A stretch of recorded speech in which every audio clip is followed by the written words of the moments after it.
Kembali lagi di Anyus Bali, pasti bersama dengan saya dan Ketua KPU Provinsi Bali, Idewo Agung Gede Lidartawan. Sekali lagi pemirsa, untuk Anda yang bertanya, Anda bisa hubungi kami di 0361 231 023. Dan Pak, menyambung pertanyaan kita tadi, itu langkah-langkah apa saja yang dilakukan KPU untuk mencegah klaster? Apalagi juga ada beberapa komisioner KPU di Bali yang sudah terpapar COVID. Lantas seperti apa caranya supaya hal serupa tidak terjadi? Ya, jadi yang jelas untuk di KPU sendiri memang kita dari awal sudah mempersiapkan semuanya.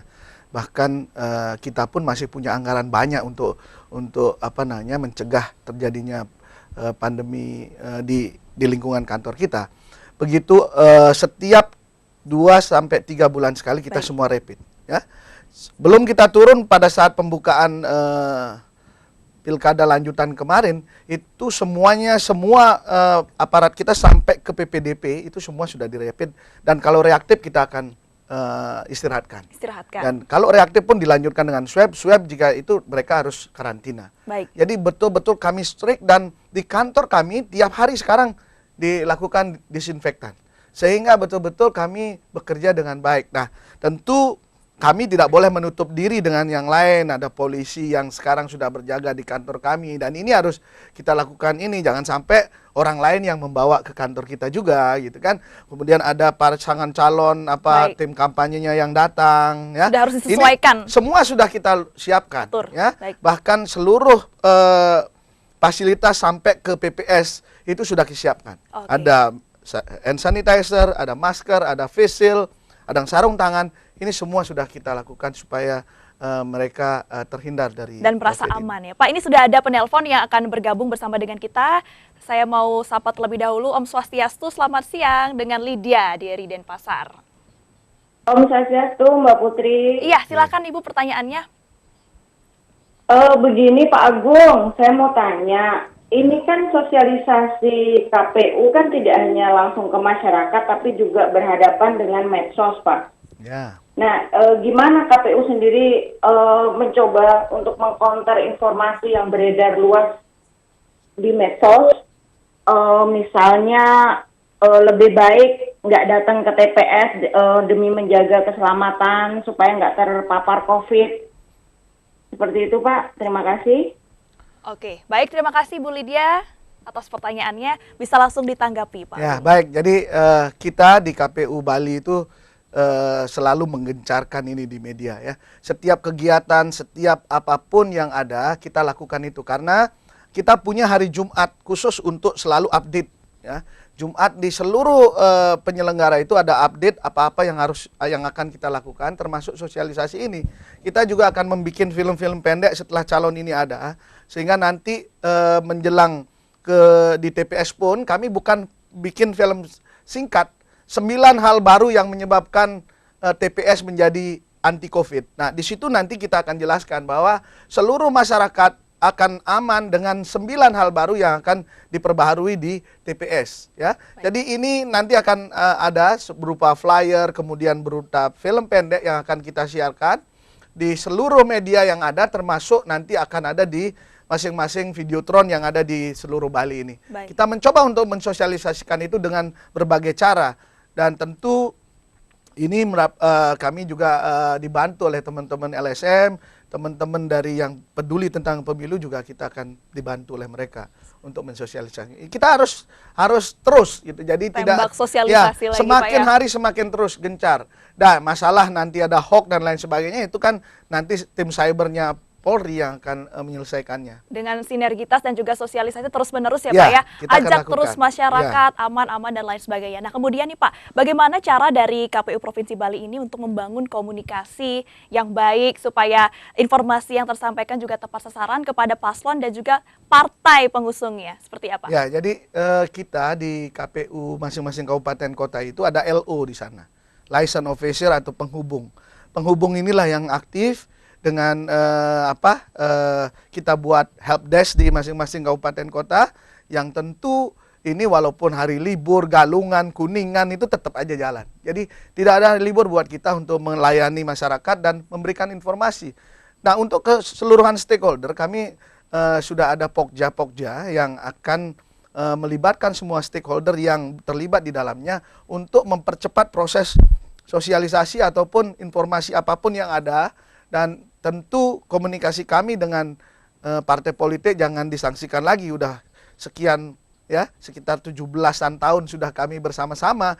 Tentu ini akan memudahkan buat kita, apalagi di Bali kita sudah menyambut beraya dengan baik, dan kita tahu koordinasi kita itu yang menyebabkan kita kemarin juga mendapatkan peringkat 2 nasional dalam rangka penyelenggaraan pemilu kita. Baik. Jadi saya yakin untuk koordinasi kita tidak akan pernah menghilangkan sedikit pun cara-cara berkomunikasi yang baik dengan para stakeholder. Nah, kemudian ini yang menjadi tantangan tersendiri nih Pak untuk KPU Provinsi Bali, yaitu mengatasi banyaknya orang-orang yang seperti tidak percaya diri nih bahwa nanti di bulan Desember nanti malah ada klaster baru. Lantas bagaimana caranya KPU sendiri untuk membuktikan bahwa ke TPS itu aman, sehingga masyarakat bisa merasa tidak masalah, tidak takut untuk datang ke TPS. Langkah-langkahnya seperti apa, Pak? Jadi saya sudah pastikan ada 9 hal baru ya. Apa itu? Yang pertama, TPS kita yang biasanya jumlahnya 800 menurut aturan undang-undang sudah kita turunkan jadi 500. Baik. Jadi klasternya nanti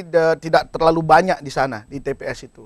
Kemudian nanti akan C6-nya, jadi pemberitahuan memilih itu kita akan berikan waktunya. Misalnya tempek kanginan duluan jam 7 sampai jam 8 ini dalam rangka supaya tidak terlalu banyak kerumunan di TPS. Kemudian di TPS-nya sendiri itu udah pasti kita ada disinfektan. Kita sterilkan semua. Jadi setiap sebelum melaksanakan pemungutan itu kita lakukan steril, termasuk penyelenggaranya. Baik. Penyelenggaranya kalau di PKPU yang ada kita masih rapid. Tetapi kalau nanti harga rapid sama dengan harga swab, kita akan swab. Begitu negatif, tidak boleh kerja. Baik, Ya, begitu positif ya. tidak boleh, ya harus negatif baru boleh Baik. melaksanakan tugas. Kemudian masing-masing orang ke TPS itu wajib menggunakan masker. Ini peraturan Menteri Kesehatan dan sudah untuk setiap orang yang keluar rumah wajib pakai masker. Tetapi begitu juga kami juga akan sediakan masker sedikit di TPS dalam rangka mengantisipasi jika ada misalnya jatuh, bawa motor jatuh maskernya masih ada, kita berikan 2 box per TPS. Kemudian setiap orang yang ke TPS juga pakai sarung tangan, ya, supaya tidak bersentuhan dengan yang lain. Kemudian setiap orang yang datang ke TPS juga akan ditermogan, diukur suhu badannya. Jika di atas 37,3 derajat Celcius, maka dia akan jalur bypass, nggak menunggu lagi. Yang anget-anget suhu tubuhnya ini langsung coblos, kemudian celup tinta, diisi tinta langsung pergi. Baik. Kemudian hal yang baru lagi adalah pakunya itu selalu didisinfektan. Oke. Walaupun sudah ada sarung tangan, siapa Tetap. tahu nanti dibuka, kemudian Benar. kita lakukan. Dan terakhir yang terbaru adalah nanti pada saat setelah melakukan pencoblosan itu semua tidak dicelup lagi jarinya, tetapi akan di-drop, ditetes atau disemprot. Baik. Jadi tidak ada lagi, apalagi coba yang ditakutkan di TPS kalau udah Sudah itu disiapkan terjadi.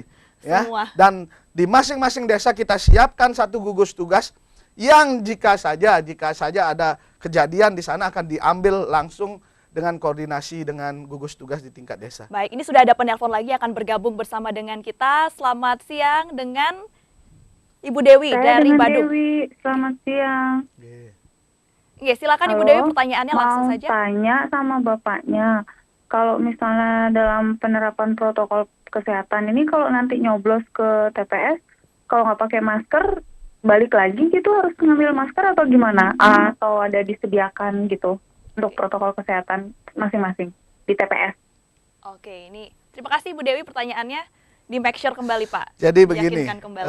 sebenarnya itu kewajiban warga negara begitu keluar dari rumah pakai masker. Tapi siapa tahu ada mungkin kelupaan atau apa, kami juga siapkan. Tapi tidak banyak. Artinya jangan begitu tahu ada masker di TPS semua nggak pakai masker. Jadi nanti kasihan juga. Ya kita siapkan 2 box masker medis karena semuanya di TPS saat itu semuanya protokol sangat ketat.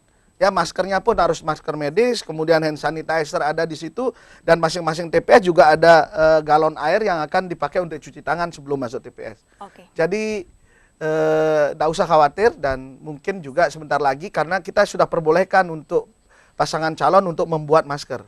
Oke. Ya, untuk sosialisasi mereka, dan kami pun dari KPU masing-masing kabupaten kota mungkin mencetak 3.000, 4.000 masker. Di samping itu Pak, dari kepolisian juga kemarin sudah mengkampanyekan masker dan membawa ini. Jadi saya pikir tidak akan kekurangan masker lah di Bali pada saat itu. Mudah-mudahan saja semua ingat bawa masker ke TPS gitu. Baik pemirsa, tentunya kesadaran masyarakat ini yang cukup Ya. penting ya Pak ya. Jadi bisa membantu mempermudah kinerja dari KPU itu sendiri. Baik pemirsa, sesaat lagi kita akan membahas tentang misalnya ada kelompok lansia, itu bagaimana pengaturannya dan lain sebagainya. Tentunya jangan kemana-mana, kami akan kembali sesaat lagi.